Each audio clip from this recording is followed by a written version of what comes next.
ನಮಸ್ಕಾರ ಸ್ನೇಹಿತರೆ, ಜ್ಯೋತಿಷ್ಯ ಶಾಸ್ತ್ರದ ಪ್ರಕಾರ 2026ನೇ ವರ್ಷ ಎಲ್ಲ ರಾಶಿ ಚಕ್ರದವರಿಗೆ ವಿಭಿನ್ನ ಫಲಿತಾಂಶಗಳನ್ನು ನೀಡುತ್ತವೆ. ನಿರ್ದಿಷ್ಟವಾಗಿ ಕೆಲವು ರಾಶಿಗಳಿಗೆ ಆರ್ಥಿಕ ಲಾಭ, ಉದ್ಯೋಗದಲ್ಲಿ ಪ್ರಗತಿ ಮತ್ತು ಮನೆ ಆಸ್ತಿ ಖರೀದಿಗೆ ಅವಕಾಶ ದೊರೆಯುತ್ತೆ. ಅದರಲ್ಲಿ ಮೂರನೆಯದು ಮಿಥುನ ರಾಶಿ. ಮಿಥುನ ರಾಶಿಗೆ 2026ರಲ್ಲಿ ಏನೆಲ್ಲ ಶುಭ ಫಲಗಳಿವೆ ಮತ್ತು ನಿಮ್ಮ ಜೀವನವೇ ಬದಲಾಗುವಂತಹ ಸಮಯ ಬಂದಿದೆ, ಅದರ ಬಗ್ಗೆ ಸಂಪೂರ್ಣವಾಗಿ ಈ ವಿಡಿಯೋದಲ್ಲಿ ಹೇಳ್ತೀನಿ. ಕೊನೆವರೆಗೂ ನೋಡಿ. ಅದಕ್ಕೂ ಮುನ್ನ ಮಿಥುನ ರಾಶಿಯವರ ಬಗ್ಗೆ ಇನ್ನೂ ಹೆಚ್ಚಿನ ಮಾಹಿತಿಗಾಗಿ ಈ ವಿಡಿಯೋಗೆ ಲೈಕ್ ಮಾಡಿ. ನನ್ನ ಚಾನಲ್ಗೆ ಸಬ್ಸ್ಕ್ರೈಬ್ ಆಗಿಲ್ಲ ಅಂದ್ರೆ ಈಗಲೇ ಸಬ್ಸ್ಕ್ರೈಬ್ ಮಾಡಿ, ಹಾಗೆ ಪಕ್ಕದಲ್ಲಿ ಬರೋ ಬೆಲ್ ಐಕಾನ್ ಅನ್ನ ಕ್ಲಿಕ್ ಮಾಡಿ. 2026ರ ಮಿಥುನ ರಾಶಿ ಚಕ್ರದ ಅಡಿಯಲ್ಲಿ ಜನಿಸಿದ ವ್ಯಕ್ತಿಗಳಿಗೆ ಈ ವರ್ಷ ಅದ್ಭುತವಾಗಿರುತ್ತದೆ. ಶುಭ ಗ್ರಹಗಳ ಸಕಾರಾತ್ಮಕ ಪ್ರಭಾವದಿಂದ ನಿಮ್ಮ ಆತ್ಮವಿಶ್ವಾಸ ಹೆಚ್ಚುತ್ತದೆ. ವೈಯಕ್ತಿಕ ಮತ್ತು ವೃತ್ತಿಪರ ಕ್ಷೇತ್ರಗಳಲ್ಲಿ ನಿಮ್ಮನ್ನು ಹೆಚ್ಚು ಪರಿಣಾಮಕಾರಿಯಾಗಿ ಪ್ರಸ್ತುತಪಡಿಸಲು ನಿಮಗೆ ಅನುವು ಮಾಡಿಕೊಡುತ್ತದೆ. ನಿಮ್ಮ ಬುದ್ಧಿವಂತಿಕೆ ಮತ್ತು ಸಂವಹನ ಕೌಶಲ್ಯಗಳನ್ನು ಗುರುತಿಸಲಾಗುತ್ತದೆ ಮತ್ತು ಪ್ರಶಂಸಿಸಲಾಗುತ್ತದೆ. ಇದು ಹೊಸ ಅವಕಾಶಗಳಿಗೆ ದಾರಿ ಮಾಡಿಕೊಡುತ್ತದೆ. 2026ರ ವರ್ಷವು ಮಿಥುನ ರಾಶಿಯವರಿಗೆ ವಿಶೇಷವಾಗಿ ವೃತ್ತಿ ಪ್ರಗತಿ ಮತ್ತು ವ್ಯವಹಾರ ಅವಕಾಶಗಳ ವಿಷಯದಲ್ಲಿ ಮಹತ್ವದ ಭರವಸೆಯನ್ನು ನೀಡುತ್ತದೆ. ಶನಿಯ ಪ್ರಭಾವದ ಅಡಿಯಲ್ಲಿ ನೀವು ಪ್ರೇರೇಪಿಸಲ್ಪಡುತ್ತೀರಾ ಮತ್ತು ಹೆಚ್ಚು ಶ್ರಮಿಸಲು ಸಮರ್ಪಣೆ ಹೊಸ ಉದ್ಯಮಗಳಿಗೆ ಬಾಗಿಲು ತೆರೆಯುತ್ತದೆ.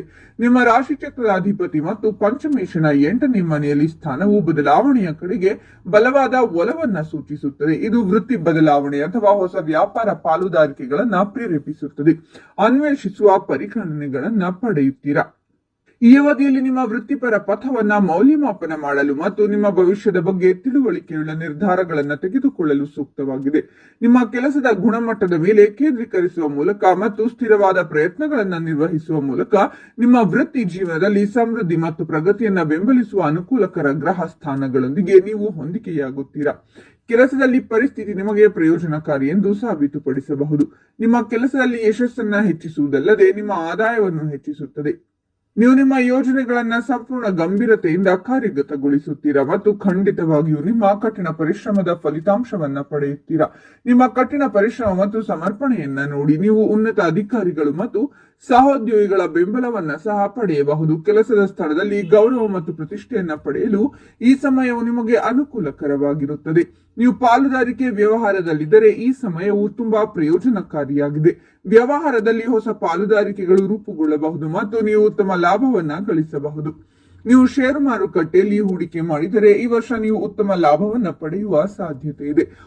ನೀವು ಹೊಸ ವಿಧಾನಗಳು, ಆಲೋಚನೆಗಳು ಮತ್ತು ನೀತಿಗಳನ್ನ ಕಾರ್ಯಗತಗೊಳಿಸಲು ಯೋಜಿಸಬಹುದು. ಅದು ನಿಮ್ಮ ವ್ಯವಹಾರಕ್ಕೆ ಹೊಸ ದಿಕ್ಕನ್ನ ನೀಡುತ್ತದೆ. ಈ ಹೊಸ ಯೋಚನೆಗಳು ನಿಮ್ಮ ವ್ಯವಹಾರದ ವಿಸ್ತರಣೆಗೆ ಮತ್ತು ನಿಮಗೆ ಬೆಳವಣಿಗೆ ಮತ್ತು ಯಶಸ್ಸಿಗೆ ಅವಕಾಶವನ್ನ ನೀಡುತ್ತದೆ.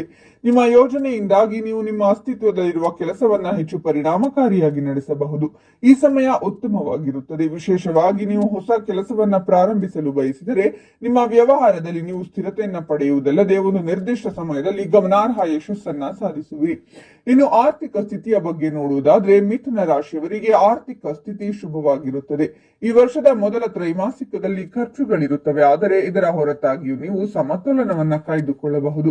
ಜನವರಿ ಫೆಬ್ರವರಿ ಸಮಯದಲ್ಲಿ ನಿಮ್ಮ ವೃತ್ತಿ, ಪ್ರಯಾಣ, ಆರೋಗ್ಯ ಮತ್ತು ಯಾವುದೇ ಸಾಲವನ್ನು ಮರುಪಾವತಿಸಲು ಸ್ವಲ್ಪ ಹಣವನ್ನ ಖರ್ಚು ಮಾಡಬಹುದಾದ ಹಠಾತ್ ಖರ್ಚು ಇರುತ್ತದೆ.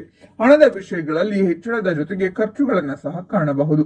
ಗ್ರಹಗಳ ಸ್ಥಾನವು ನಿಮ್ಮ ಕಠಿಣ ಪರಿಶ್ರಮ ಮತ್ತು ಸರಿಯಾದ ಯೋಜನೆಗಳೊಂದಿಗೆ ನೀವು ಆರ್ಥಿಕ ಸಮೃದ್ಧಿಯತ್ತ ಸಾಗುತ್ತೀರಾ ಎಂದು ಸೂಚಿಸುತ್ತದೆ. ವರ್ಷದ ಆರಂಭದಲ್ಲಿ ನೀವು ಹೊಸ ಉದ್ಯಮವನ್ನು ಪ್ರಾರಂಭಿಸಲು ನಿಮ್ಮ ಹಣವನ್ನ ಹೂಡಿಕೆ ಮಾಡಬಹುದು. ಗುರು ಮತ್ತು ಶನಿಯ ಸಕಾರಾತ್ಮಕ ಅಂಶಗಳಿಂದಾಗಿ ನಿಮ್ಮ ವ್ಯವಹಾರ ಸುಧಾರಿಸುತ್ತದೆ. ಇದು ನಿಮ್ಮ ಆದಾಯದಲ್ಲಿ ಹೆಚ್ಚಳವನ್ನ ಸೂಚಿಸುತ್ತದೆ. ಇದು ನೀವು ಉತ್ತಮ ಆರ್ಥಿಕ ನಿರ್ಧಾರಗಳನ್ನು ತೆಗೆದುಕೊಳ್ಳುವ ಸಮಯವಾಗಿರುತ್ತದೆ.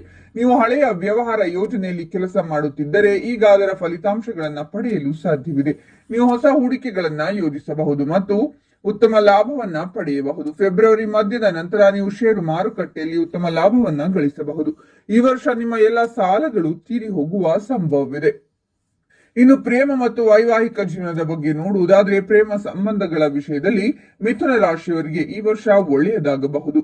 ಈ ಸಮಯದಲ್ಲಿ ಮದುವೆ ಬಗ್ಗೆ ಮಾತನಾಡುವ ಜನರು ಮದುವೆಯಾಗಬಹುದು. ಪ್ರೀತಿ ಮತ್ತು ಮದುವೆಯ ದೃಷ್ಟಿಕೋನದಿಂದ ಸಮಯ ಉತ್ತಮವಾಗಿದೆ. ಪ್ರೇಮ ವಿವಾಹದ ಸಾಧ್ಯತೆಯೂ ಇರುತ್ತದೆ. ನಿಮ್ಮ ಪ್ರೇಮ ಜೀವನದ ವಿಶೇಷ ಹಂತದಲ್ಲಿ ನೀವು ನಿಂತಿದ್ದರೆ ಈ ಸಮಯ ಉತ್ತಮ ಅವಕಾಶಗಳನ್ನು ಸೂಚಿಸುತ್ತದೆ. ಮೊದಲ 6 ತಿಂಗಳಲ್ಲಿ ನಿಮ್ಮ ಪ್ರೇಮ ಜೀವನ ಮತ್ತು ಮದುವೆಯಲ್ಲಿ ಸಾಮರಸ್ಯವನ್ನ ಸೃಷ್ಟಿಸಲು ನಿಮಗೆ ಸಾಧ್ಯವಾಗುತ್ತದೆ.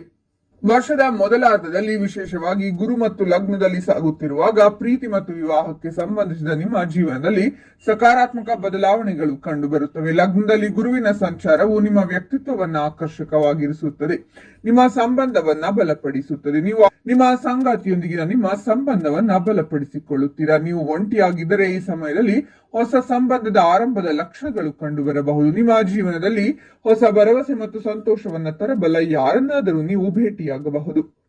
ಈ ಸಮಯದಲ್ಲಿ ನೀವು ನಿಮ್ಮ ಭಾವನೆಗಳನ್ನ ಬಹಿರಂಗವಾಗಿ ವ್ಯಕ್ತಪಡಿಸಲು ಸಿದ್ಧರಾಗಿರುತ್ತೀರಾ ಮತ್ತು ನಿಮ್ಮ ಸಂಬಂಧದಲ್ಲಿರುವ ಯಾವುದೇ ಸಮಸ್ಯೆಗಳನ್ನ ಪರಿಹರಿಸಲು ಅವಕಾಶಗಳಿರಬಹುದು.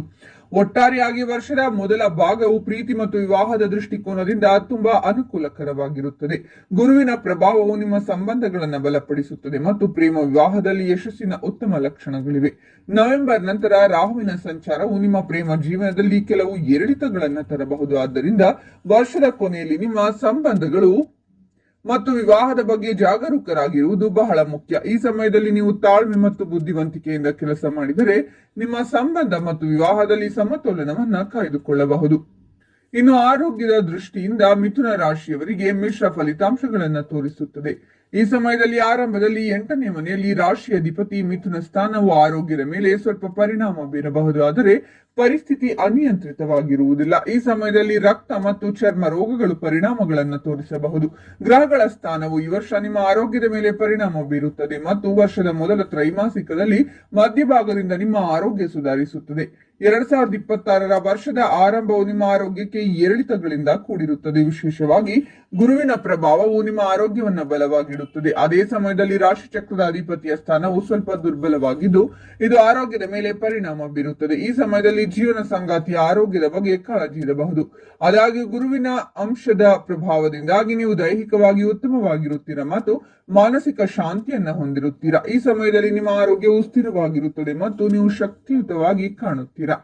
ಮಾನಸಿಕವಾಗಿ ನಿಮ್ಮ ಮನಸ್ಸು ಪ್ರಕ್ಷುಬ್ಧವಾಗಿರುತ್ತದೆ. ಮನಸ್ಸಿನಲ್ಲಿ ಅನೇಕ ಆಲೋಚನೆಗಳಿರುತ್ತವೆ. ಅದು ನಿಮಗೆ ಮಾನಸಿಕ ತೃಪ್ತಿ ಮತ್ತು ಚಡಪಡಿಕೆಯನ್ನ ನೀಡುತ್ತದೆ. ಈ ಸಮಯದಲ್ಲಿ ನೀವು ಉತ್ಸಾಹದಿಂದಿದ್ದರೂ ಸಹ ಶಾಂತಿಯಿಂದ ಕೆಲಸ ಮಾಡಬೇಕು.